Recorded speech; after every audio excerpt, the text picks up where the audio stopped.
زندگی میں بعض دفعہ انسان انجانے میں ایسی غلطی کر جاتا ہے جو انسان کی ساری زندگی بدل دیتا ہے۔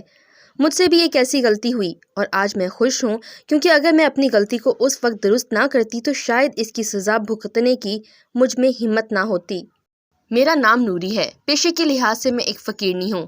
دن بھر بھیک مانگتی تھی تو اچھے خاصے پیسے مل جاتے تھے، لیکن ہم فقیروں میں پیسے کی ہوس اس قدر ہوتی ہے کہ جو کچھ بھی مل جائے کم ہی لگتا تھا۔ میں اور میرے 4 بچے دن بھر کے تھکے ہارے گھر لوٹتے تو بستر پہ اوندھے منہ لیٹے شوہر کو دیکھ کر میرا تو پارا چڑھ جاتا۔ میں اپنی جھونپڑی میں آتے ہی برتن اٹھا اٹھا کر پھینکنے لگ جاتی اور اپنے شوہر سے لڑتی کہ تو کیوں دن بھر یوں پڑا رہتا ہے، تو بھی تو کچھ کما کر لایا کر، دیکھ کس طرح تیرے چھوٹے چھوٹے بچے بھی محنت کرتے ہیں مگر تیرے منہ کو تو مفتہ لگا ہے۔ میرا شوہر بیزاری سے مجھے گھور کر جھونپڑی سے نکل جاتا، پھر میں اور میرے 4 بچے زمین پر بیٹھ کر مانگ کر لایا ہوا کھانا کھاتے۔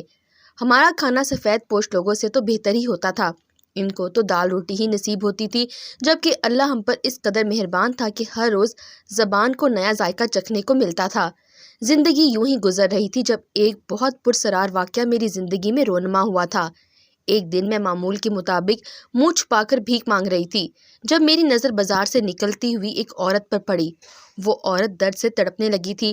میں فوراً بھاگتی ہوئی اس کے پاس گئی تو وہ میرے کان میں بولی، پلیز پلیز میری مدد کرو، میری ڈیلیوری کا ٹائم ہو چکا ہے۔ میں فوراً اس عورت کو پکڑ کر اپنی جھونپڑی میں لے آئی جو شہر کے بیچوں بیچ میں ہی تھی، جہاں میں اپنے بچوں کے ساتھ مل کر ان سے آدھے دن کی کمائی لے کر انہیں پھر سے بھیک مانگنے کے لیے بھیج دیتی تھی۔ کچھ ہی دیر بعد اس عورت نے بچے کو جنم دے دیا تو میں لالچ میں آ گئی۔ میں نے اس عورت کو وہیں پھینک کر اس کا بچہ جلدی سے اپنی چادر میں چھپا لیا اور وہاں سے بھاگ گئی تھی۔ مجھے نہیں معلوم تھا کہ وہ عورت مجھے زندگی میں دوبارہ کبھی ملے گی بھی یا نہیں، لیکن پھر میرے ساتھ کچھ ایسا ہوا کہ میری ساری زندگی یکسر بدل کر رہ گئی۔ اس دن میں اپنے بچوں کو بازار میں یوں چھوڑ کر بہت دور اپنے ٹھکانے پر آ گئی تھی۔ اپنی جھونپڑی میں آ کر جب میں نے چادر ہٹا کر بچہ دیکھا تو میری آنکھیں پتھرا گئی تھیں، کیونکہ میری گود میں تو عجیب و غریب بچہ پڑا رو رہا تھا۔ میں نے اس بچے کو دیکھ کر خوف سے چیخ ماری تھی۔ میرا شوہر بشیرہ بھاگتا ہوا میرے پاس آیا اور بولا، کیا ہوا ہے؟ مگر جب اس نے میری گود میں پڑے ہوئے بچے کو دیکھا تو بولا، ارے کمبخت، تو یہ کیا اٹھا کر لے آئی ہے؟ میں خود حیرت زدہ تھی کہ یہ کیا ہوا۔ میں نے اپنے شوہر کو خاموش رہنے کا اشارہ کیا اور اس بچے کو چادر میں چھپا کر جھونپڑیوں کے پیچھے کی جانب بنے کوڑے کے ڈھیر میں اس عجیب و غریب بچے کو پھینک آئی تھی۔ بشیرہ میری ساری کارروائی دیکھ کر خاموش ہی رہا۔ پھر میں نے اپنے شوہر کو بازار سے بچے لینے کے لیے بھیج دیا۔ بشیرہ کے جانے کے بعد میں جھونپڑی میں جھاڑو لگایا اور ادھر ادھر کے کام کر کے اپنے ذہن سے اس بچے کے خیال کو جھٹکنے کی کوشش کرنے لگی۔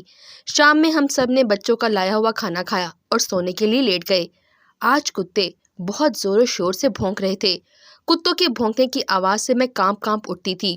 میرا ضمیر مجھے ملامت کر رہا تھا، اب کچھ ہی دیر میں یہ کتے بچے کو چیر پھاڑ ڈالیں گے۔ میں بڑی مضطرب سی لیٹی ہوئی تھی جب میرا شوہر بولا، اے نوری، ہم فقیر لوگ ہیں، لوگوں کو دعا دے کر پیسے لیتے ہیں، ہم کب سے اتنے ظالم ہو گئے کہ لوگوں سے ان کے بچے چھین کر کتوں کے سامنے ڈال دیں۔ بشیرہ کی بات سن کر میں کانپ اٹھی تھی۔ میں جلدی سے چٹائی سے اٹھی اور بڑا سا ڈنڈا اٹھا کر باہر کی جانب بھاگی۔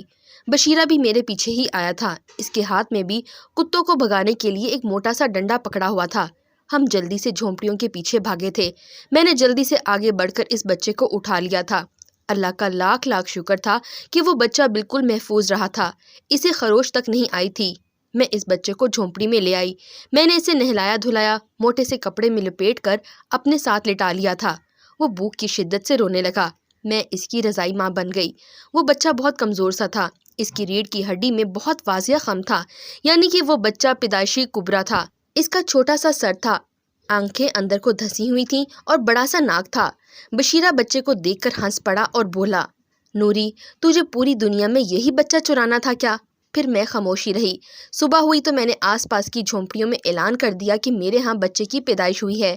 ہمارے ہاں بچہ ہونا کوئی انوکھی بات نہیں سمجھی جاتی تھی، کیونکہ ہر جھونپڑی میں آئے دن کوئی نہ کوئی بچہ ضرور جنم لے رہا ہوتا۔ ایک ہفتے میں نے اس ننھے بچے کی خوب دیکھ بھال کی۔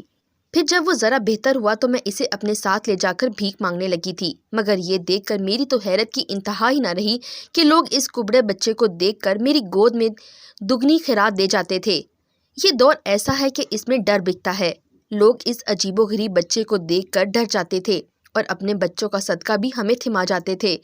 2 دن میں ہی میری کمائی میری 4 بچوں سے زیادہ ہو گئی۔ میں نے اس بچے کا نام لکی رکھ دیا۔ لکی لفظ ہمارے فقیروں میں بڑا عام تھا۔ ہم ہر بخت آور چیز کو لکی کہتے تھے۔ میرا شوہر بھی میری دگنی کمائی سے بڑا خوش تھا، مگر اندر ہی اندر ایک بے سکونی نے اپنے حصار میں لیا ہوا تھا۔ مجھے یہی ڈر تھا کہ کہیں اس بچے کی اصلی ماں مجھے دیکھ نہ لے، مجھ سے وہ اپنا بچہ تو چھین ہی لیتی اور مجھے جیل بھی کروا دیتی۔ لیکن مجھے کیا معلوم تھا کہ قدرت نے اس بچے کے لیے کچھ اور ہی سوچ رکھا ہے۔ ہوا یوں کہ میں نے بشیرہ سے کہا کہ شہر بدل لیں۔ وہ میری بات ماننے کے حق میں نہیں تھا، مگر پھر میرے اصرار کے آگے اس نے ہتھیار ڈال دیے۔ ہم نے اس شہر کے پاس ہجرت کر لی تھی۔ ہم نے دوسری جگہ فقیروں کی جھونپڑیوں کے پاس اپنی جھونپڑی لگا لی۔ ہم لوگ سادہ سے ہوتے ہیں، جلد ہی نئے لوگوں میں گھل مل جاتے ہیں۔ میرے بچے بھی وہاں کے بچوں کے ساتھ گھل مل گئے تھے۔ وہاں کی عورتیں لکی کو دیکھ کر بڑی حقارت امیز باتیں کرتی تھیں تو میرا دل بہت دکھتا تھا۔ فقط ایک فقیرنی تھی جو میرے لکی کے متعلق کوئی بیہودہ بات نہیں کرتی تھی۔ اس کا نام کوثر تھا۔ کوثر نامی فقیرنی اپنی ماں کے ساتھ اپنی جھونپڑی میں رہتی تھی۔ کوثر میرے پاس آ کر بیٹھ جاتی اور بڑی عجیب و غریب نظروں سے لکی کو دیکھتی رہتی تھی۔ وہ مجھ سے لکی کے متعلق ڈھیروں سوالات پوچھتی تھی تو میں چونک اٹھتی تھی۔ مجھے کوثر پہ شک ہو گیا تھا۔ وہ لکی کو بڑی للچائی ہوئی نظروں سے دیکھتی تھی۔ شاید میری دگنی آمدنی دیکھ کر اس کی رال ٹپکنے لگی تھی۔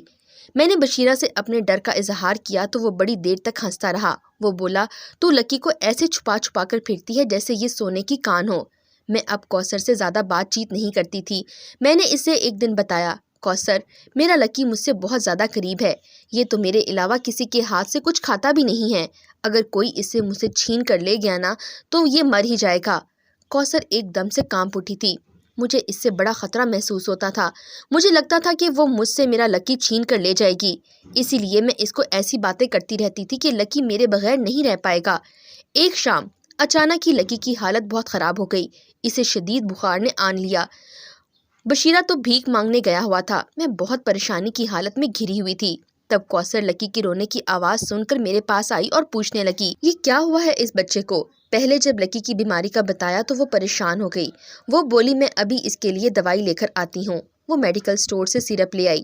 میں نے وہ سیرپ لکی کو دیا تو وہ سو گیا۔ کوثر میرے پاس زمین پر ہی بیٹھ گئی اور بولی، اولاد انسان کو کتنی پیاری ہوتی ہے نا؟ میں بولی، ہاں، تمہیں کیسے پتا؟ تم تو ابھی کنواری ہو۔ وہ بولی، نہیں، کنواری نہیں ہوں۔ میں نے پیسے کی خاطر اپنی کوکھ بیچنے کے لیے شادی کی تھی۔ بچہ جن کر مجھے تو پیسے مل گئے، مگر میرا بچہ میرے پاس نہیں رہا۔ اسی لیے تو میں تمہارے لکی سے بہت پیار کرتی ہوں۔ میں حیرت سے کوثر کی جانب تکتی رہی۔ میں بولی، یہ کیا بات ہوئی؟ تم مجھے کھل کر ساری بات بتا۔ وہ بولی، پھر کبھی بتاؤں گی۔ اتنا کہہ کر وہ روتی ہوئی میری جھونپڑی سے نکل گئی تھی۔ میں نے لکی کو دیکھا تو وہ اب کافی بہتر محسوس کر رہا تھا۔ اب مجھے کوثر پر شک نہیں رہا تھا۔ میں سمجھ گئی تھی کہ وہ لکی کو ویسے ہی محبت کرتی ہے۔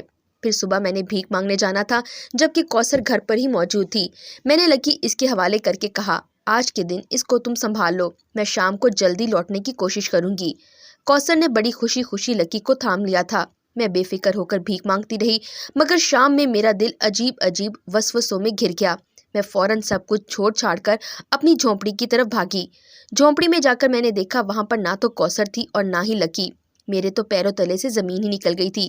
مجھے سمجھ نہیں آ رہا تھا کہ میں اب کس طرف جاؤں اور کہاں سے جا کر اس لڑکی کو ڈھونڈوں۔ میں یوں ہی جھونپڑیوں کے گرد ٹہلنے لگی، لیکن زیادہ وقت ہو گیا تو میں نے رونا شروع کر دیا۔ میں نے خود کو کوسنا شروع کر دیا کہ میں نے کیوں اس لڑکی پر بھروسہ کیا، جو اول دن سے ہی میرے بیٹے کو بڑی للچائی ہوئی نظروں سے دیکھتی تھی۔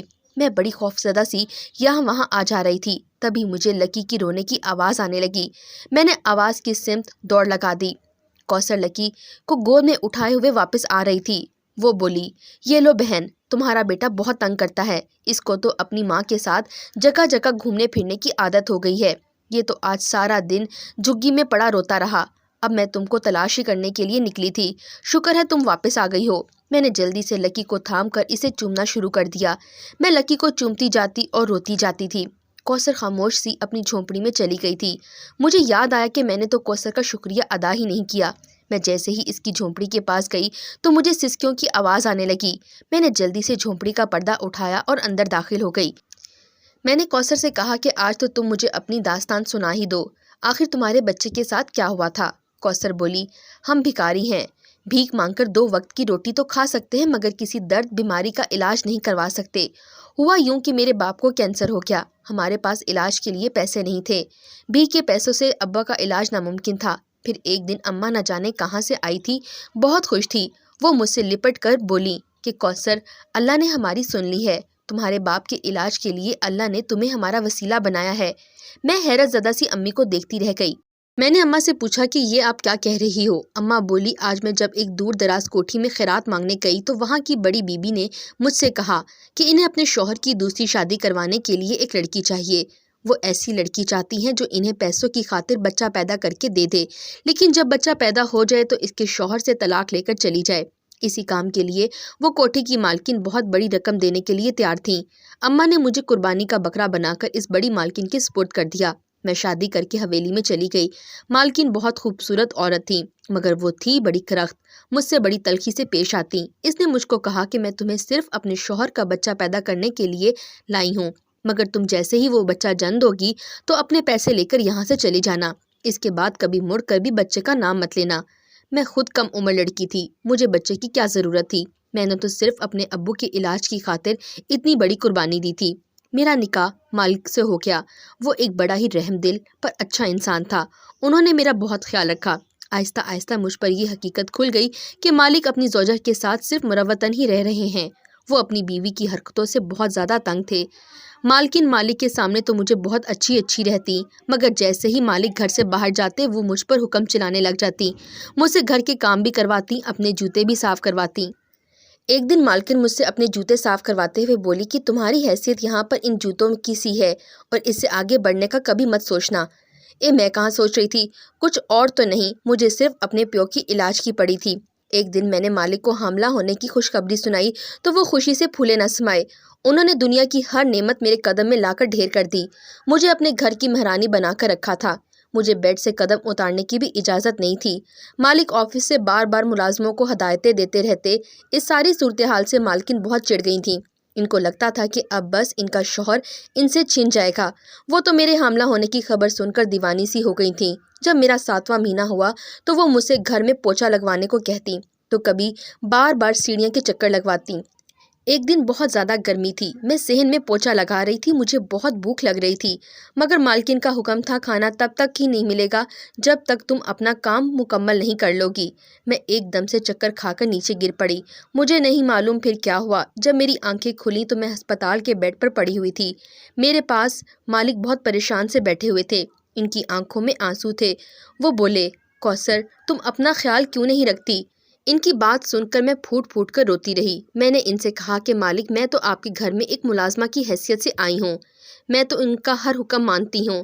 مالکن نے مجھ سے کہا کہ کام کرو تمہیں تبھی کھانا ملے گا، اور انہوں نے مجھ سے یہ کہہ رکھا تھا کہ میں جیسے ہی بچے کو جنم دوں گی تو میں آپ کے گھر سے اپنی شکل گم کر لوں، چونکہ انہوں نے مجھے میری ماں سے خریدا ہوا تھا۔ پتہ نہیں کیوں میں جذبات کی روح میں بہہ کر سب کچھ مالک کو بتا دیا۔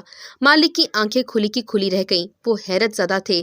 انہوں نے کہا کہ کوثر اگر ایسی ہی بات تھی تو تم نے مجھے پہلے کیوں نہیں بتایا؟ پھر اس کے بعد وہ اٹھ کر میرے پاس سے چلے گئے تھے۔ اگلے دن جب میں ہسپتال سے ڈسچارج ہو کر گھر گئی تو مجھے ملازموں کے منہ سے پتہ چلا کہ مالک نے گھر آ کر مالکن کی بہت بے عزتی کی تھی۔ انہوں نے ایک ایک ملازم سے پوچھا کہ مالکن کوثر کے ساتھ کیسا سلوک کرتی ہیں۔ ہم سب نے سچ بول دیا تھا۔ اس کے بعد انہوں نے مالکن کو اپنے کمرے سے نکال دیا اور آپ کی چیزیں اپنے بیڈ روم میں سیٹ کر لیں۔ انہوں نے کہا کہ مالکن کو اپنی شکل نہ دکھائیں، غصے میں آ کر بہت کچھ کر جائیں گے ورنہ۔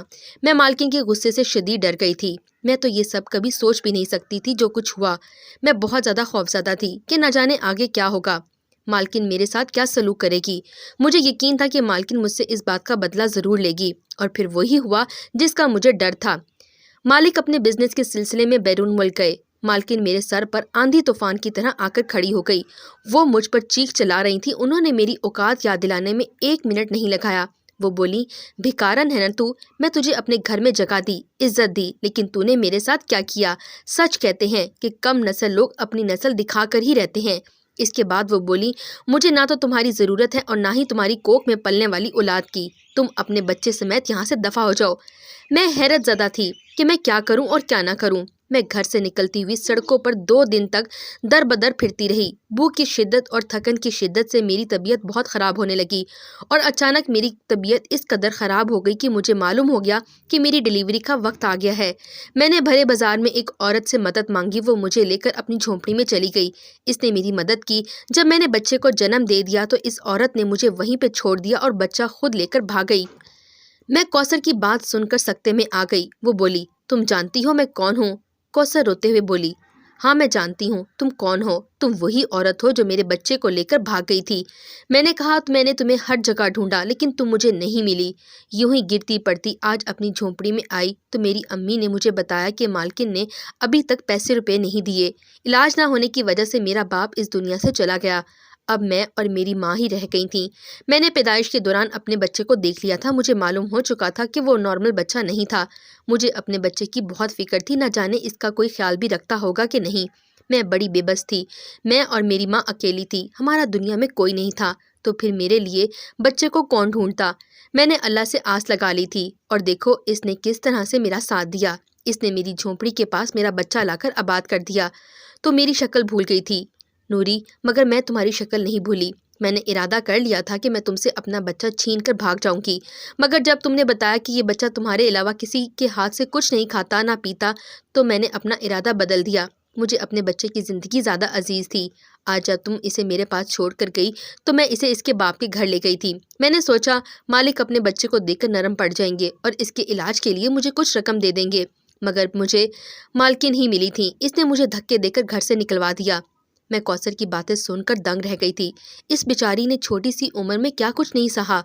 میں نے اسے بولا، تو فکر نہ کر، اب تیرا مقدمہ میں لڑوں گی۔ وہ ہنس پڑی تھی تو ایسے لگا جیسے وہ رو رہی تھی۔ میں نے اس کے مالک کا نام پوچھا تو اس نے بتایا کہ میرے مالک کا نام سیٹھ احمد فیاض تھا۔ میں جانتی تھی کہ مجھے آگے کیا کرنا ہے۔ میں نے سیٹھ احمد فیاض کے آفس کی تلاشی شروع کر دی۔ مجھے آفس ڈھونڈنے میں اتنی مشقت نہیں کرنی پڑی جتنی آفس میں داخل ہونے کے لیے کرنی پڑی تھی۔ مجھے بھکارن کو کوئی آفس میں گھسنے ہی نہیں دیتا تھا۔ پھر میں ایک دن صبح سویرے ہی آفس کے باہر جا کے کھڑی ہو گئی۔ مجھے معلوم تھا کہ جو بھی سب سے پہلے بڑی گاڑی میں آفس آئے گا وہی سیٹھ ہوگا۔ میرا یہ تکا چل گیا۔ اب مجھے وہی کرنا تھا جو میں سوچے بیٹھی تھی۔ جیسے ہی سیٹھ اپنی گاڑی سے نکلا میں چلائی، سیٹھ جی، میں آپ کی بیوی کوثر کا پتہ جانتی ہوں۔ سیٹھ کے چلتے ہوئے قدم رک گئے۔ وہ اپنے محافظوں کے پیرے سے نکل کے مجھ تک آئے اور مجھ سے پوچھا، تم کیا جانتی ہو کوثر کے متعلق؟ میں نے اسے کہا کہ سیٹھ یہ سب آپ اس کے منہ سے ہی سنیں گے، آپ نہ میرے ساتھ چلیں۔ سیٹھ بنا سوچے سمجھے میرے ساتھ چل پڑا۔ تو اس کی گاڑی جب جھونپڑیوں کے باہر رکی تو کوثر بھی باہر ہی کھڑی تھی۔ وہ اپنے مالک کو دیکھ کر روتے ہوئے اس کی جانب بھاگی تھی۔ سیٹھ بھی جلدی سے آگے بڑھا تھا۔ کوثر بڑی دیر تک روتی رہی۔ سیٹھ بولا، کوثر، تم مجھے چھوڑ کر اپنے عاشق کے ساتھ کیوں بھاگ گئی تھی؟ تمہیں طلاق چاہیے تھی تو مجھے بتاتی نا۔ تب کوثر زاروں قطار رونے لگی۔ پھر اس نے روتے ہوئے ساری رودات سنا دی۔ سیٹھ نے اپنے عجیب و غریب بیٹے کو دیکھا۔ اس کے چہرے پر شفقت ہی شفقت بکھری تھی۔ وہ اپنے بیٹے کو چوم چوم کر روتا رہا۔ پھر سیٹھ کوثر اور لکی کو اپنے ساتھ لے گیا۔ میں تنہا رہ گئی تھی۔ میں اپنی لکی کو یاد کر کے روتی رہتی تھی۔ میرا دل کسی چیز میں نہیں لگتا تھا۔ یوں ہی روتے دھوتے ایک ہفتہ گزر چکا جب سیٹھ اور کوثر ایک بڑی سی کار میں بیٹھ کر مجھ سے ملنے آئے۔ کوثر نے مجھے بتایا کہ وہ اپنی امی کو لینے آئی ہیں۔ پھر کوثر نے بتایا کہ مالک نے اپنی پہلی بیوی کو طلاق دے کر گھر سے نکال دیا ہے۔ مجھے بے انتہا خوشی ہوئی۔ پھر مالک میرے پاس آیا اور اس نے میرا شکریہ ادا کیا۔ میں نے اس کے بچے کا خیال بھی رکھا اور اس کی بیوی سے بھی اس کو ملوا دیا۔ پھر اس نے نوٹوں کا بھرا ایک بکسا مجھے تھما کر بولا، یہ ایک ادنا سا تحفہ قبول کر لے۔ میں نے اس بکسے کو دیکھ کر دنگ ہی رہ گئی۔ میرا لکی واقعی میرے لیے بہت لکی ثابت ہوا تھا۔ میں نے بھیک مانگنا چھوڑ دی ہے۔ میں ان پیسوں سے میں نے اپنا ایک گھر خریدا اور اپنے شوہر کو کاروبار سیٹ کر کے دیا۔ سیٹھ نے مجھے اتنی رقم دی تھی کہ میری 7 نسلیں بھی بیٹھ کر کھاتی تو کم نہ پڑتی۔ اب میں لکی سے اکثر ملنے چلی جاتی ہوں۔ وہ مجھ سے مل کر بہت خوش ہوتا ہے۔